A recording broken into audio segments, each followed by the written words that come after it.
Bonjour la famille, Jambo Mbote, Bento Aboki Mbote, Keno la famille, ça ou fait.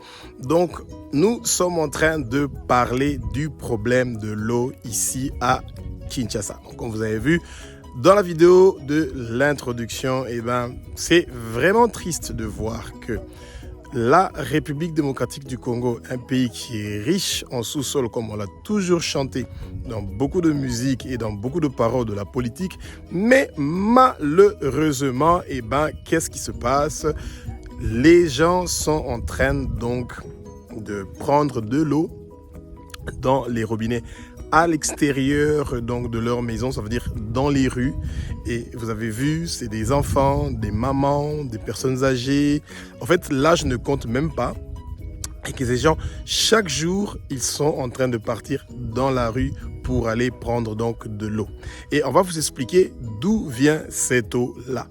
Et la seule raison pour laquelle nous sommes en train de faire ces émissions, c'est pour essayer de réveiller l'attention de nos autorités, de pouvoir nous avoir pitié de nos citoyens, de façon que le minimum soit fait. Et le minimum, c'est de voir de l'eau sortir dans le robinet des gens à la maison, qui peuvent prendre une douche.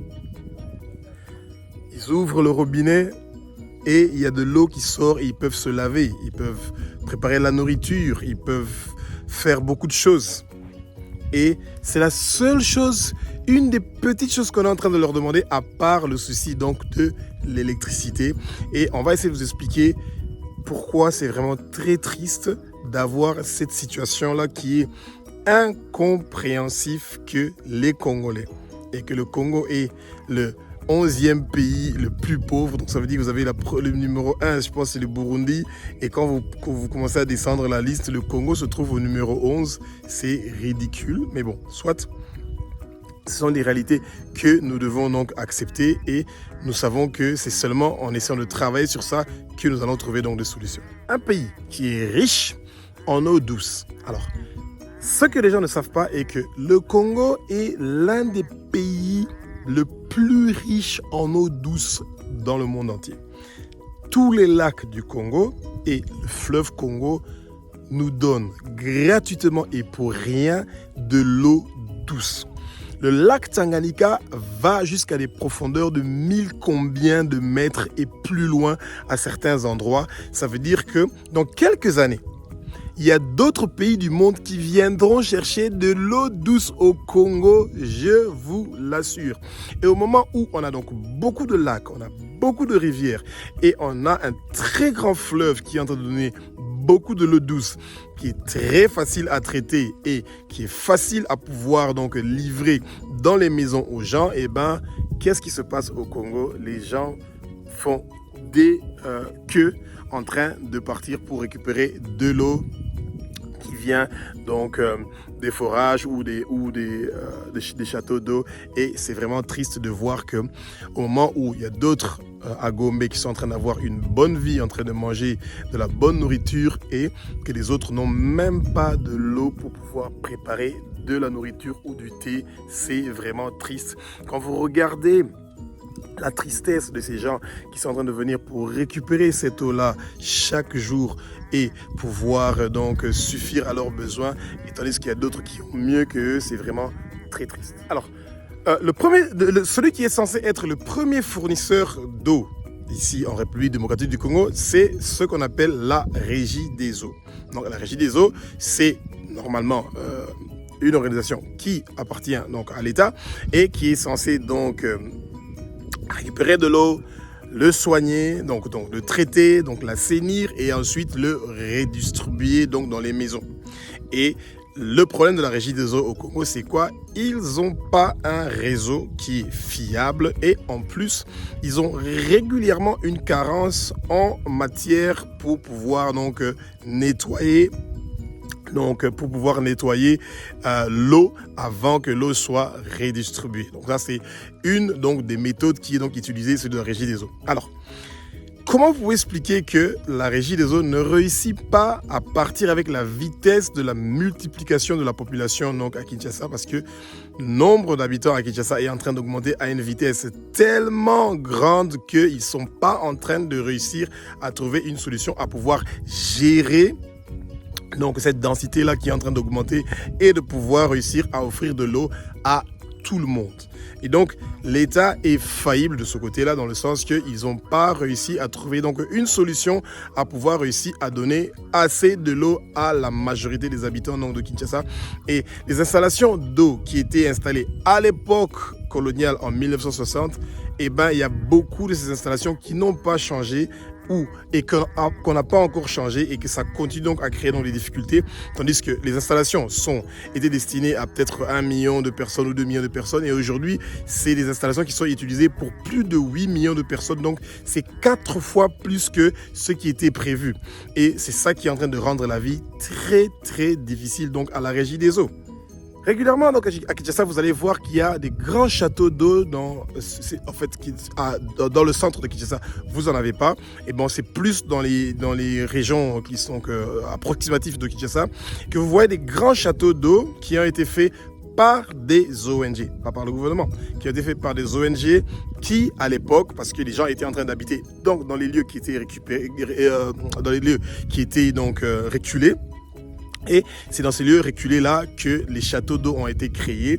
Et il y a certaines donc, compagnies qui étaient au début privées, qui étaient en train donc, de fournir de l'eau dans les quartiers. Donc ça veut dire il y a un grand château d'eau et un grand groupe d'électrogènes et ils sont en train de prendre de l'eau de forage qu'il faut monter dans le château d'eau. Et dans le château d'eau, ils traitent l'eau et ensuite ils redistribuent l'eau dans les robinets comme ce que vous avez vu donc dans la vidéo d'introduction. Regardez une fois avec moi, encore une fois, l'eau qui vient des châteaux d'eau, c'est cette eau qui est donc d'abord qui quitte le forage, qui monte dans le château d'eau, c'est traité et ensuite c'est revendu donc aux citoyens. Regardez la vidéo.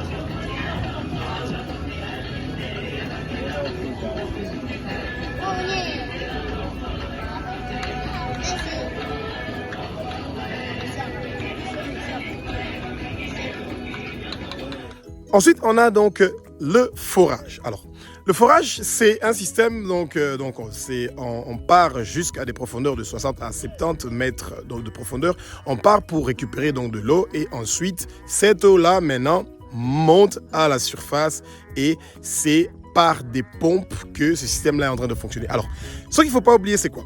L'eau du forage est une eau qui n'est pas traitée en avance. Donc, ça veut dire que c'est de l'eau sablonneuse en fonction de l'endroit où vous êtes en train donc, de récupérer l'eau du forage.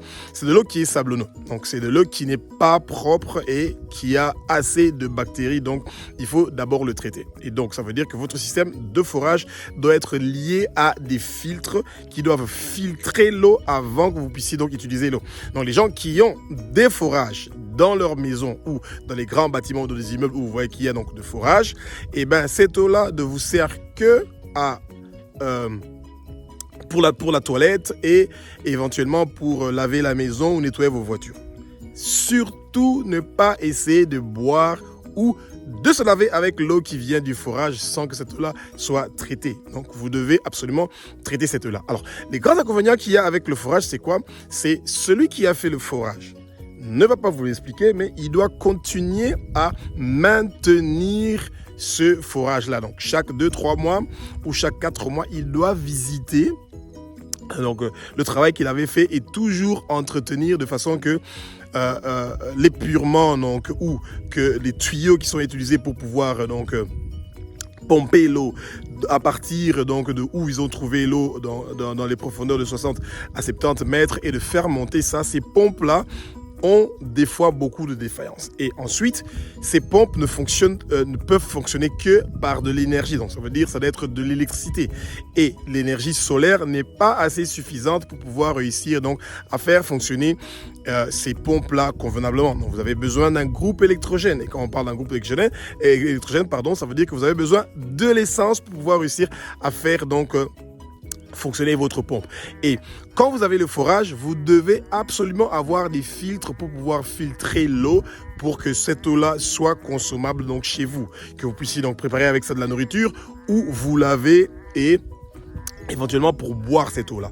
Et c'est pour ça que vous voyez que chaque fois que le gouvernement est en train de chercher à trouver une solution pour le problème de l'eau, c'est difficile parce que ça demande donc de l'entretien, ça demande donc la maintenance. Et vous savez que la maintenance, c'est pas notre point fort de notre beau pays, le Congo, mais nous continuons donc à travailler sur ça et à réveiller les pensées de nos autorités, de ne pas oublier surtout le petit peuple qui continue donc à souffrir de la façon que vous êtes donc en train de voir que les gens en longueur de journée sont en train de partir dans les rues pour récupérer de l'eau. Le dernier système qui est utilisé pour pouvoir trouver donc de l'eau, c'est les puits. Les puits, c'est plus utilisé donc vraiment dans les villages. Ça veut dire que vous faites un grand trou. Heureusement qu'au Congo, on a cette grâce-là d'avoir une très grande réserve d'eau douce. Et donc, ça veut dire que les puits, à partir de 5 mètres au Congo, dans la majorité des endroits, si ce n'est pas dans les endroits qui sont élevés dans les montagnes, vous pouvez facilement trouver de l'eau à partir de 5 à 6 mètres. Et des fois, quand vous êtes plus prudent, vous pouvez aller jusqu'à une profondeur de 10 mètres ou 11. Ça veut dire que pendant la saison sèche, même quand il n'y a pas de pluie, ça veut dire qu'il y a la possibilité de pouvoir donc récupérer de l'eau et ça c'est vraiment très intéressant. Alors maintenant, l'autre souci qu'il y a c'est quoi? Ça veut dire que l'eau que vous récupérez dans les puits, c'est les mêmes histoires avec l'eau de forage. Vous ne pouvez pas l'utiliser pour préparer la nourriture ou pour éventuellement vous laver. C'est de l'eau qui est utilisée pour nettoyer la maison, pour la toilette, pour nettoyer les voitures, des histoires comme ça. Et si vous voulez utiliser l'eau de puits, vous devez d'abord le traiter avec des comprimés ou avec d'autres possibilités. Et ensuite, il y a moyen de pouvoir réussir donc à les utiliser. Et donc, la seule chose que nous sommes en train de demander à nos autorités, c'est quoi? C'est d'avoir pitié de ces peuples pauvres qui est vraiment en train de souffrir, ces gens qui n'ont pas de plateforme pour pouvoir s'exprimer et c'est en longueur de journée, ils sont en train de souffrir, c'est un travail physique qui est très lourd, ils sont en train de travailler dans des conditions qui sont très difficiles et nous voulons à tout prix que ces gens-là puissent avoir ne fût-ce que de l'eau et de l'électricité. Vous n'avez aucune idée quand il y a de l'électricité à Kinshasa, comment les gens sont en train d'applaudir comme s'il y a quelque chose de spécial qui s'est passé. Pourtant, c'est leur droit d'avoir de l'eau et d'avoir de l'électricité. Que Jésus vous bénisse. Vive le Congo Elengi et que Christ soit béni parce que c'est lui qui nous donne l'intelligence, la sagesse, le discernement, la connaissance, la réflexion et surtout beaucoup de patience pour que nous puissions voir des bonnes choses se réaliser dans tout beau pays, le Congo.